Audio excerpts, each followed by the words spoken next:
name is Destiny, and welcome back to my YouTube channel. So, today I kind of thought I would share some of my personal opinions on fragrances that I would not buy. I'm not going to say never because I feel like that's like the kiss of death.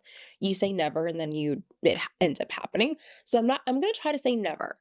I'm not gonna I'm gonna try to say never. I'm gonna try to not say never buy these fragrances. That's kind of like why that is. So fragrances or fragrance brands that probably I just don't actually genuinely like or don't just appeal to me. Again, these are just like my opinions. I would love to hear your opinions down below. This is obviously just for fun. Okay, this is not, do not take this as like Bible or anything like that because it's just a fun video and we all have things that we don't like or wouldn't purchase. So let me know what your non-purchases are or what fragrance or fragrance house you would not be purchasing from and why that is. So before we get into it, please make sure you like, comment, and subscribe. And if you are new here, my name is Destiny and I make videos mostly on fragrance, but also beauty and fashion sometimes. So if that sounds like something that you're interested in, please make sure you like and subscribe if you would like. And yeah, so let's just get right into the video. This isn't going to be a fragrance per se, but I guess a fragrance house that I wouldn't buy, and that is the house of Givenchy. And that is because honestly, you guys, they are so far off my radar. And when I say that, I don't mean like to be funny. I just mean like when I think about perfumes, I completely forget that Givenchy even makes fragrances. Anything I've ever tried hasn't been super impressive or enough to stand out. Like, there isn't one fragrance I could think about from Givenchy personally that I'm like, oh, that's a really good fragrance. No, I'm drawing a blank. And I don't actually have any Givenchy perfumes either. So that's just like in general, like a house that I don't think about when I think about fragrances because there hasn't been anything that's just been stellar in my personal opinion. So I just kind of like, even in Sephora, I just kind of like bypass it. I don't even really think about it as a fragrance house. So that's just like one. But if you do like the house of Givenchy, let me know what like your personal favorites are. And like me, I don't know, maybe I'm just only hearing about like the really popular ones, like Irresistible. That's the only one that I know. Yeah, that's the only one that I know. But I don't know, maybe there's like older vintage ones that maybe I might, think about. But to be honest, it's just not on my radar. I just don't think about Givenchy when I think about fragrances. And so because it's just like so far away from my mind, I'm like, don't even remember that they make fragrances. The next perfume I will not be buying is Flower Bomb. So this is not because Flower Bomb is bad. It's actually a really beautiful fragrances. I've just come to the realization that I'm not a Flower Bomb girl. I have bought and gave away this fragrance not once, but twice because I was so sure that if you loved fragrances, you had to have this fragrance in your collection. And it was like, do you even, are you even into fragrances if you don't have Flower Bomb? Now that I've, been collecting and smelling fragrances for almost like 6 years now, I'm like, okay, now I realize that people can have different tastes. And if something's not for you, it's not for you. But in the beginning, I think I would just like type in popular perfumes for women and I would just go based off of what was the best selling, whether I really loved it or not. But Flower Bomb was just one that I would buy it and I would look at the bottle and that's as much as interaction as we got. I never actually really sprayed it. And even when I tried, I was like I was just underwhelmed. It wasn't really something that like I was happy to spray on. It was kind of just like, well, it's there. And then I just was like, I just got to the point where I was reaching for everything but Flower Bomb. So after the second time of me decluttering it, I'm like, you know what? Like this is not going to work out. Like we're not going to go back. We don't like this fragrance and like it's okay. Like we're going to move on.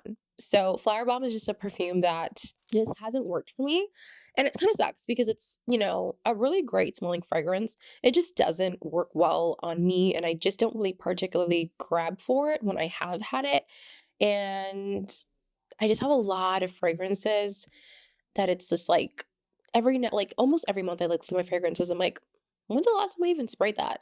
So I'm trying my best to not just have perfumes for the sake of just saying that I have them and having perfumes that I actually really like enjoy and love, even if I don't reach for them all the time. I know that when I do spray them, I'm like, I get that warm, happy feeling. And Flower Bomb, unfortunately, is just not one that I like.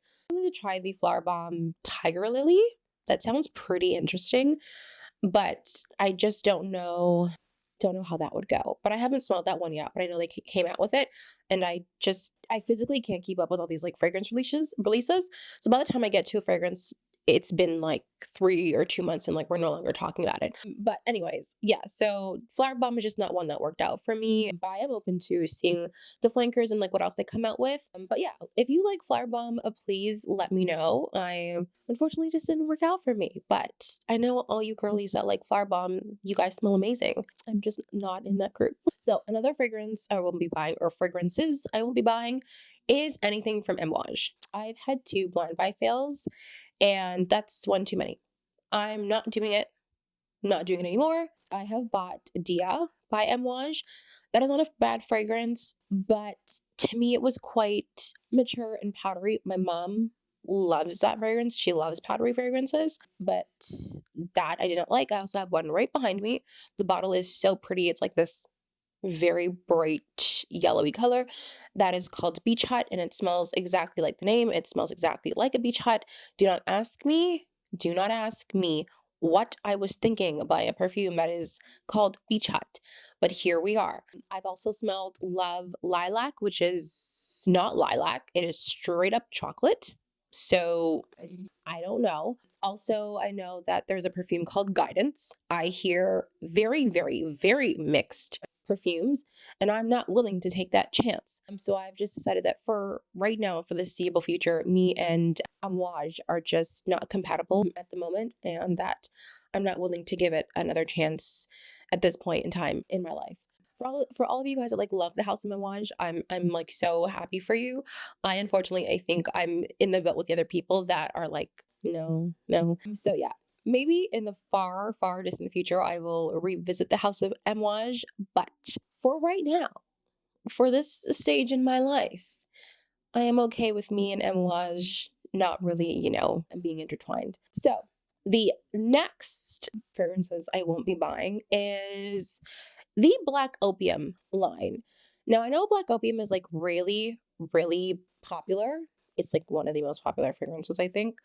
I just, how do I put this? Like, I feel like that perfume is just a lot. Like, I feel like there are perfumes that are like beast mode, and that's one thing. But there's just perfumes that I feel like are just doing a lot. And I feel like Black Opium is like one of those fragrances for me. And it's just so cloying. Like, it gives me a headache to smell it. And so, just because of that reason, I won't be buying it. I won't be purchasing it. I don't know. I just feel like there's a lot going on, and it overwhelms me with the coffee and the sugar. I just feel like it's too strong. It's way too much. I'm not a huge fan of it. And I'm gonna say this, and I mean it dead serious. I'm dead serious. I don't know if there's anyone that does this, but if you do, like, I'm calling the police. Do not wear Black Opium in like the dead of summer. I'm not kidding. Like, no, don't do that. It's already a lot in the winter. Don't you dare wear that in like the mid heat wave of summer. Don't you dare. I'm calling the police. Like, I'm not even kidding. Don't you dare.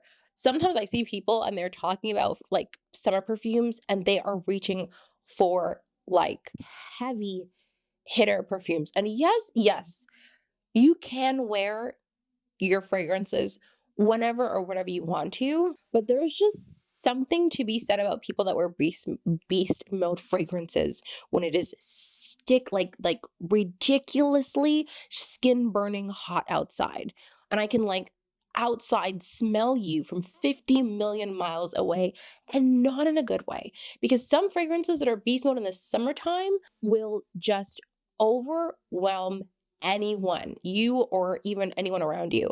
But yeah, that was like a little tangent just off of that. But yeah, no, I will not be buying Black Opium. It's just way too much for me, and it's just too sweet. It's too much. This isn't one I've tried other different fragrances of, but there's 2 that I've tried from this house, and there's like a DNA to it, and I'm not sure how I feel about this house. So this is actually Xnilo.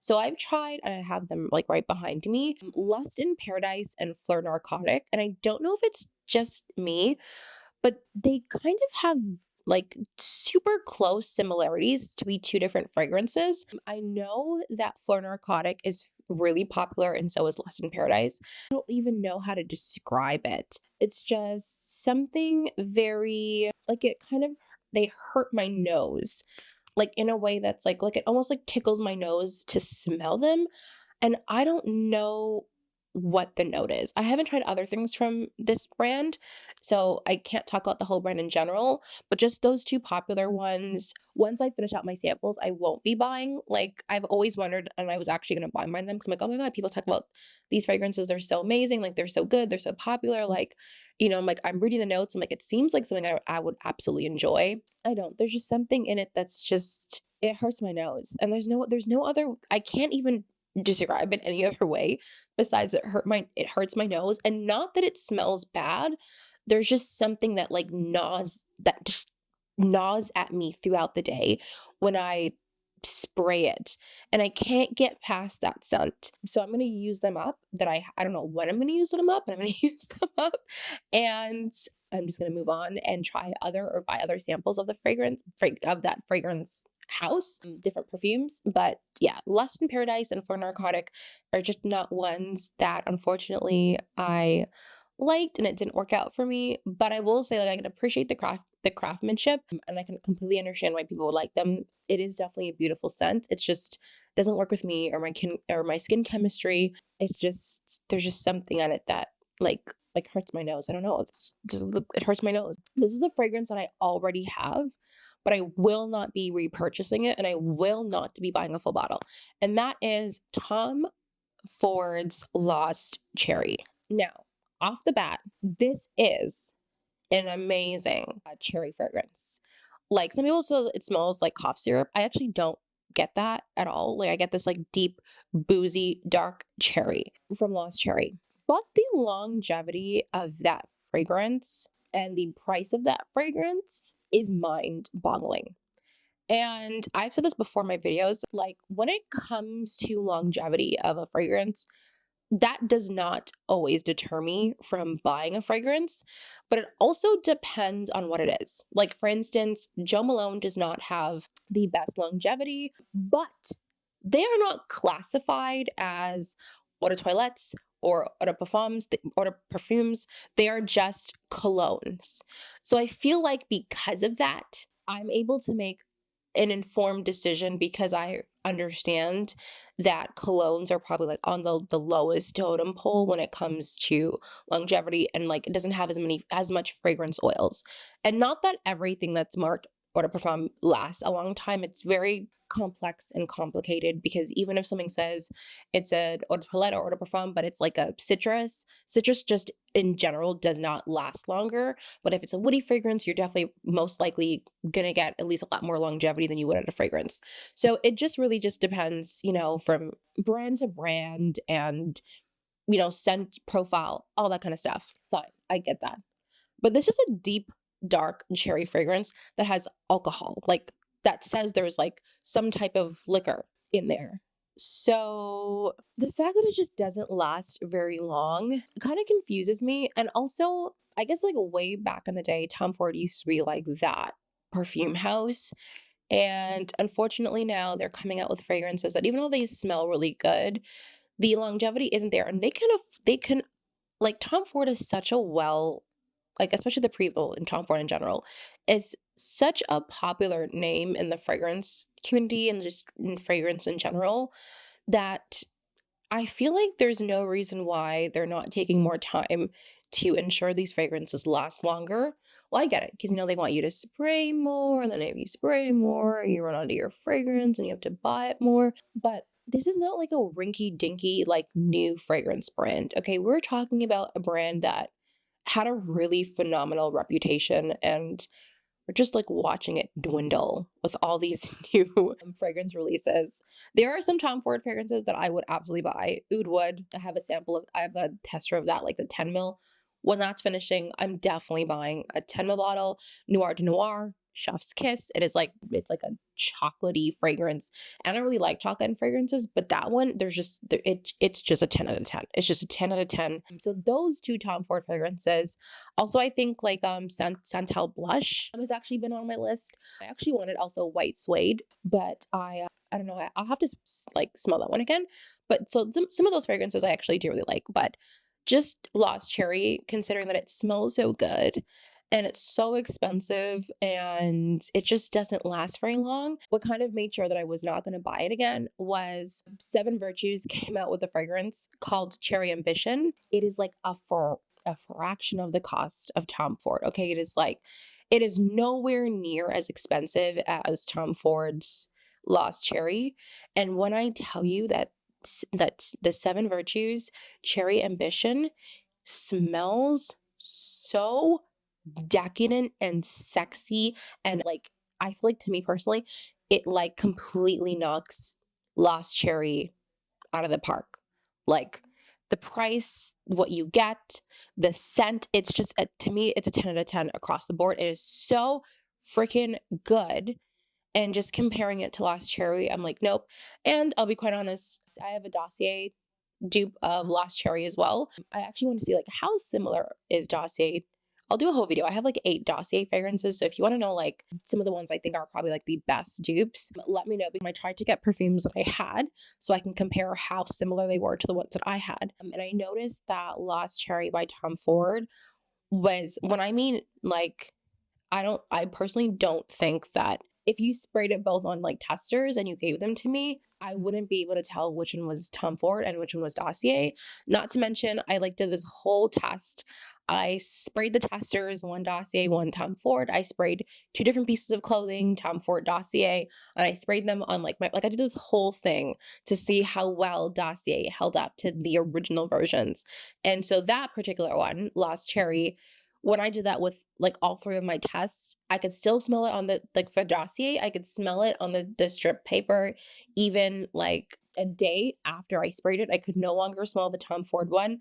On my clothes, like on the clothes that I had sprayed, I could smell the Dossier one up until like 2.5 days after I did that initial test.